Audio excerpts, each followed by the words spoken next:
St. Bartholomew's was shutting down. Low numbers, budget cuts, damp in the walls, mold behind the plaster. And one final summer to empty the place before the doors were sealed for good. It should have felt abandoned. Instead, it felt patient, like the school was waiting for something, or someone. Some places do not like being left. The first clue was buried in the photographs. Every year group, every class, every decade, 67 children smiling for the camera. But when the records were pulled and the names were counted, there were only ever 66. One child too many. At first, they blamed bad archiving, missing paperwork, a printing error, a duplicate face lost in old film grain. Then somebody checked the newer footage. Phone videos, security cameras, quick recordings taken in empty halls and dead classrooms. And there it was again. A child at the edge of the frame. Blurred. Still. Never clear enough to identify. But clear enough to know one thing. It was getting closer. They tried explaining it away. A camera fault. Compression blur. Bad lighting. Motion smear. Anything but the truth. But the pattern stayed the same. Old photos. New footage. Security monitors.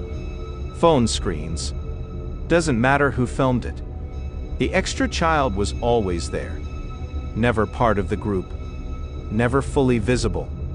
Always hanging back at the edge of things, as if it was waiting for permission to step in. And then came the part nobody could laugh off. The figure wasn't repeating. It was advancing. One frame at a time. One hallway closer. One classroom nearer. Not a ghost. Not a glitch.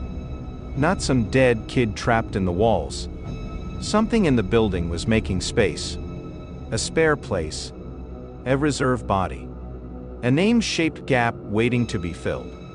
And whatever it was nearly ready to choose. By then, nobody was arguing about whether it was real. The footage had stacked up too high. Different cameras. Different dates. Different people holding the phones. Same child. Not quite visible. Not quite hidden. Always in the frame somewhere. And every new image showed the same thing. It was moving in. No longer hanging at the edge. No longer buried in the blur. Now it was starting to take the center. Like it had been invited. Or worse, like the building had finally started making room. That was when the old caretaker said something nobody liked. Schools count children. That's what they do. They mark attendance. They fill desks. They keep order. But some buildings learn the shape of the thing they were built for. And when one place stays empty long enough, they try to fill it themselves. By the final week, the footage stopped feeling random. It wasn't just appearing anymore. It was placing itself. In the class photo. In the corridor. In the crowd.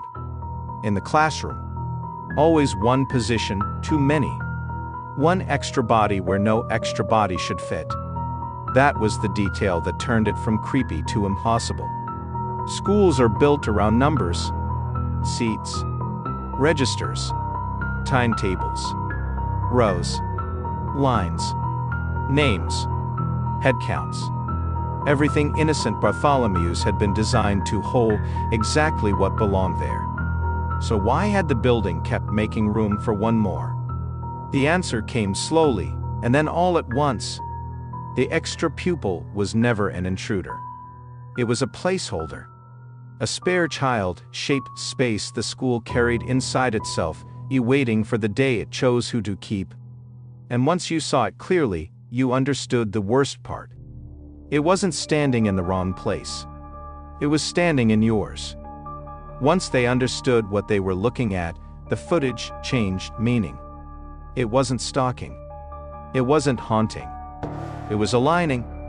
Every appearance was a test. Every frame was a measurement. Every blurred little siding was the building working out where the missing place belonged. And then, one day, It stopped hovering at the edge, stopped waiting in the background, stopped standing between other people. It sat in the photo. It stood in the classroom. It walked the corridor like it already knew the way. That was the real horror of St. Bartholomew's. The extra child did not come from outside. The school made it, held it in reserve, kept it empty, fed it through photos, recordings, and quiet little gaps in attention until it had somebody to fit. And when the choice was finally made, the footage no longer showed an extra pupil. It showed a replacement.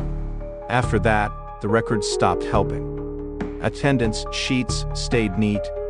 Class lists stayed full. The old photos looked normal until you stared too long. Because once the building had chosen, it did not leave a gap behind. It closed it. That was the clever part. Nobody remembered an empty desk. Nobody remembered a missing face. Nobody remembered the exact moment the wrong child stopped being wrong. They just accepted what the school gave them. A new smile in the picture. A new voice in the hall. A new pair of shoes on the corridor tiles. As if that child had always belonged there. As if nothing had been taken. As if St.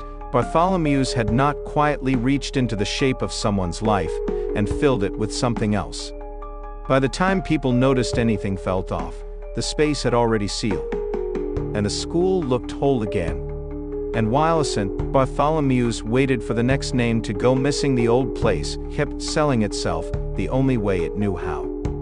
Fill the empty spaces. Keep the rows tidy. Make room for one more. A smiling school. A perfect fit. A yearbook that never forgets a face once it's found one. That was the joke of it. Even at the end, the building still behaved like it was advertising for new pupils. New shoes on the floor. New portraits on the wall. New memories pressed into old paper. As if being chosen was a prize. As if stepping into the gap was something to celebrate. But St. Bartholomew's never wanted more children. It only ever wanted replacements. St. Bartholomew's closed that summer. The doors were locked. The windows were boarded. The records were boxed up and taken away.